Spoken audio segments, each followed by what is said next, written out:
ನೀವು ಹೇಳಿದ್ರಿ ಕರ್ನಾಟಕದಲ್ಲಿ 1,11,000 ಈಗ 28 ಆಯ್ತು ನೋಡ್ರಿ. ಅವ್ರು ಹೇಳಿದ್ 1,11,000 ಈಗ 1,28 ಮತ್ತೆ ಹೆಚ್ಚಾಗಿರ್ಬೇಕು.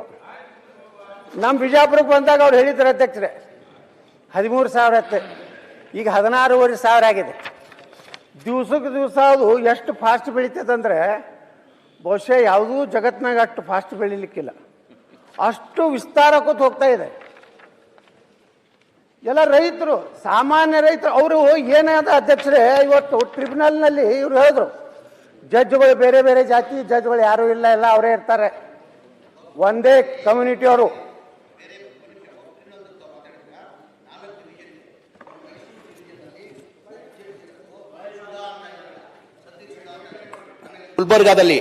ಗುಲ್ಬರ್ಗಾದಲ್ಲಿ ವಫ್ ಟ್ರಿಬ್ಯುನಲ್ ಜಡ್ಜ್ ಬಂದು ಶ್ರೀನಿವಾಸನ್ ಅಂತ ಇದ್ದಾರೆ, ಮೈಸೂರಲ್ಲಿ ಗುರುರಾಜು ಅಂತ ಇದ್ದಾರೆ, ಗುರುರಾಜು ಅಂತ ಇದ್ದಾರೆ. ಎಲ್ಲಾ ಕಡೆ ಬೇರೆ ಮುಸ್ಲಿಂ ಅವ್ರು ಯಾರು ಇಲ್ಲ. ಯಾರು ಜಡ್ಜ್ ಇರ್ಬೇಕಂತ ವಫ್ ಟ್ರಿಬ್ಯುನಲ್ ಹೇಳಿರ್ತಾನು 4 ಜಡ್ಜ್ಗಳಿದ್ದಾರೆ, 4 ಜಡ್ಜ್ಗಳು ಹಿಂದೂಗಳು. ನಾವು ಸರ್ಕಾರ ಆಯ್ಕೆ ಮಾಡಕ್ಕಾಗಲ್ಲ, ಚೀಫ್ ಜಸ್ಟಿಸ್ ಆಯ್ಕೆ ಮಾಡೋದು ಅದೇ ನಾವು ಜಡ್ಜ್ಗಳು ನಾವು ಆಯ್ಕೆ ಮಾಡಕ್ಕಾಗಲ್ಲ. ಎತ್ತಲವ್ರೆ ಇಲ್ಲ, ನೀವೇ ಅಶೋಕ್ ಅವರೇ ಸಿಂಪಲ್ ಆಗಿ ಕೇಳ್ತಾರೆ ಮಾಡೋದು ಸರ್ಕಾರ ಅಲ್ಲ.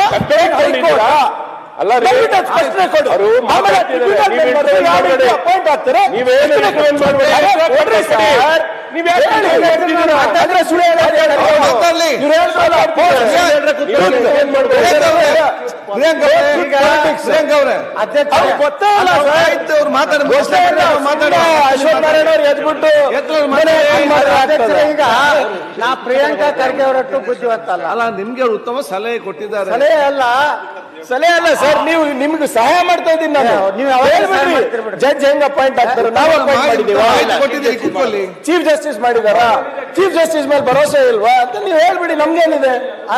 ಏನ್ ಹೇಳ್ತಾ ಇರೋದು ನಿಮ್ಮ ವಕಫ್ ಆಕ್ಟ್ ಏನಿದೆ ಹೇಳಿ ಸರ್, ನೀವು ಗೊತ್ತಿಲ್ಲ, ನೀವ್ ಹೇಳಿ. ವಕ್ಫ್ ಮೆಂಬರ್ಸ್ ಟ್ರಿಬ್ಯುನಲ್ ಮೆಂಬರ್ಸ್ ಹೆಂಗ್ ಅಪಾಯಿಂಟ್ ಆಗ್ತಾರೆ, ಚರ್ಚೆ ಮುಗಿಸ್ಲಿ. ಸಂಪೂರ್ಣವಾಗಿ ತಪ್ಪು ಮಾಹಿತಿ ಬಗ್ಗೆ ಮಾತಾಡ್ತಿದ್ದಾರೆ, ಪ್ರಾಕ್ಟಿಕಲ್ ನೋ ಪ್ರಾಬ್ಲಮ್. ಅಧ್ಯಕ್ಷರೇ ಗೊತ್ತಿಲ್ಲ ಅಂದ್ರೆ ಇವ್ರನ್ನ ಕೇಳಿ, ಆಯ್ತು, ಸರ್ಕಾರ ಕೊಡ್ಬೇಕಾದವ್ರ ಉತ್ತರ ಅವ್ರಿಗೆ ಗೊತ್ತಿಲ್ಲ. ಮಾಡಿದ್ದು ನಾವು ನಾವು ಪ್ರಶ್ನೆ ಮಾಡ್ತೀವಿ, ಉತ್ತರ ನೀವು ಕೊಡಿ. ಪ್ರಶ್ನೆ ಮಾಡೋದಕ್ಕೂ ಸ್ವಾಮಿ ನೀವು ಪ್ರಿಯಾಂಕ ಅವರೇ, ಅಶ್ವಥ್ ನಾರಾಯಣ ಮಾತನ್ನು ಮುಗಿಸಿ ಬೇರೆ 4 ಸದಸ್ಯರಿದ್ದ ಮಾತಾಡ್ಲಿಕ್ಕೆ. ಅಧ್ಯಕ್ಷರೇ, ಇವತ್ತು ವಕಫ್ ಈ ರೀತಿ ಆದ ಮೇಲೆ ಯಾರು ಕೂಡ ಮಾತಾಡ್ಲಿಕ್ಕೆ ಅವಕಾಶ ಸಿಗ್ಲಿಕ್ಕೆ ಇಲ್ಲ. ಇವತ್ತು ವಕಫ್ ನಲ್ಲಿ ಮತ್ತೆ ನಾನು ಅವಕಾಶ ಕೊಡ್ಲಿಕ್ಕಿಲ್ಲ, ನೀವು ಪ್ರತಿಭಟನೆ ಟೈಮ್ ವೇಸ್ಟ್ ಮಾಡಬೇಡಿ. ಅಧ್ಯಕ್ಷರೇ, ಟೈಮ್ ವೇಸ್ಟ್ ಮಾಡೋದಿಲ್ಲ. ನಾನು ಮಾತಾಡ್ತಿರು, ನಾವೇನಾರು ಅರ್ಚನೆ ಮಾಡಿದ್ವಾ ಸರ್? ಆಯ್ತು, ಕೇಳಿ ಸರ್, ನಿಜವಾಗಿ ಮಾತಾಡ್ತಿರು. ಇವ್ರು ಒಂದೊಂದಕ್ಕೆ ಹೇಳ್ತಾ ಇರ್ತಾರೆ, ಏನ್ ಅಲ್ಲ ಅಲ್ಲ ಮಾತಾಡಿದೆಲ್ಲ ಕರೆಕ್ಟ್ ಇತ್ತ, ಮಾತಾಡಿದೆಲ್ಲ ಕರೆಕ್ಟ್ ಇತ್ತ.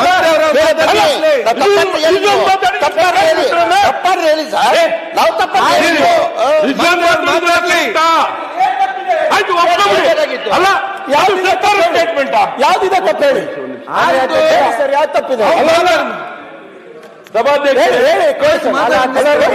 ನಾವು ಕೇಳೋಣ. ಸರ್ಕಾರ ಸ್ಟೇಟ್ಮೆಂಟ್ ಆಗಿರೋ ನಾವು ಒಪ್ಕೊಂಡ್ಬಿಡ್ತೀವಿ. ಅದು ಸರ್ಕಾರ ಅಗತ್ಯ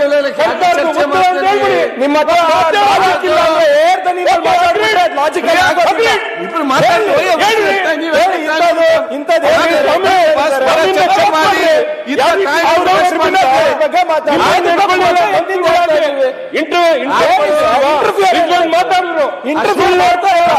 ಸತ್ಯ ಹೇಳಿದ್ರು.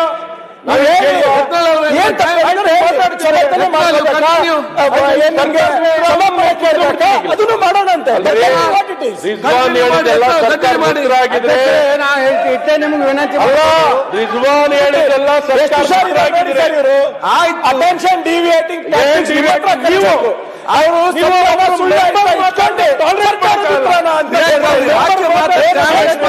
ಏನ್ ಅಗತ್ಯ ಉಂಟದಲ್ಲ ಕಾಯ್ತಿದ್ದಾರೆ. ನೀವೇ ಡಾಕ್ಯುಮೆಂಟ್ಸ್ ಸಹಿತ ಮಾತಾಡ್ತಾ ಇದ್ದಾರೆ. ಆ ಡಾಕ್ಯುಮೆಂಟ್ ಉತ್ತರ ಕೊಡ್ಲಿ ಮುಂದೆ ಮತ್ತೆ ಯಾರು ಮಾತಾಡ್ತಾರೆ ಡಾಕ್ಯುಮೆಂಟ್ ಪ್ರೆಸೆಂಟ್ ಮಾಡ್ತಾ ಇದ್ದಾರೆ. ಅವ್ರು ಯಾವ ಮಾತಾಡೋರು. ಅಧ್ಯಕ್ಷರೇ, ನೀವು ಒಂದು ಕೆಲಸ ಮಾಡ್ರಿ, ಕೃಷ್ಣ ಬೈರೇಗೌಡರು ಈ ಪ್ರಿಯಾಂಕಾ ಖರ್ಗೆ ಇಬ್ಬರನ್ನು ಸುಮ್ಕೊಂಡಿಸ್ಬಿಟ್ರಿ, ಸದನ ತಾನೇ ಚಲೋ ನಡೀತಾರೆ. ಎಲ್ಲದಕ್ಕೆ ಎದ್ದು ನಿಂತಿರ್ತಾರ್ರಿ. ಏನು ಕೆಲಸ ಇಲ್ಲ ಇವ್ರಿಗೆ, ತಮ್ಮ ಇಲಾಖೆದಂತೂ ಬಿಡುದು ಎಲ್ಲದ್ರಾಗೂ ಬಾಯಿ ಹಾಕೋದು. ಯಾಕಂದ್ರೆ ಭಯಂಕರ ಶಾನೆ ತೊಗೊಂಡ್ಬಿಟ್ಟಾರ. ಸೀಟ್ ಅಲ್ರಿ, ಅವ್ರು ಇಬ್ಬರೇ ಪ್ರಾಬ್ಲಮ್ ಅದ ರೀ ಸದನಕ್ಕೆ. ಅವ್ರ ಬಾಯಿ ಜೋರ್ ಐತಿ ಮತ್ತು ಮ್ಯಾಗೆಲ್ಲ ಲಿಂಕ್ ಅದಾವ. ಹಿಂಗಾಗಿ ಅವ್ರಿಗೆ ಯಾರಿಗೂ ಕಂಟಿನ್ಯೂ ಮಾಡಿ. ಸುಳ್ಳು ನಾ ಹೇಳೇನ್ರಿ ಪ್ರಿಯಾಂಕಾ ಖರ್ಗೆ, ನೀವು ಮುಂದುವರಿಸಿ. ಸುಳ್ಳು ನಾ ಹೇಳಿಲ್ಲ.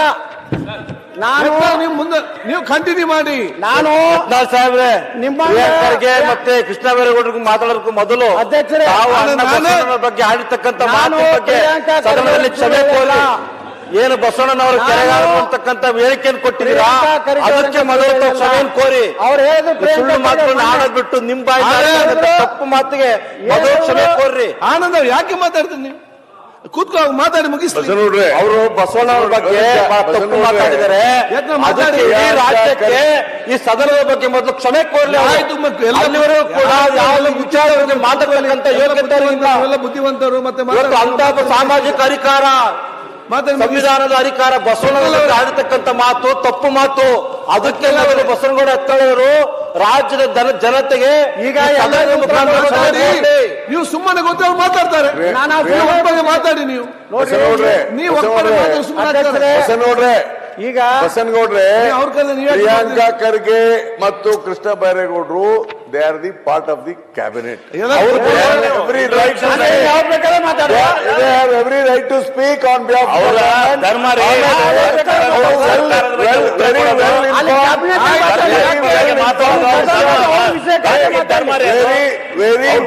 ಮಾಡ್ತಾರೆ.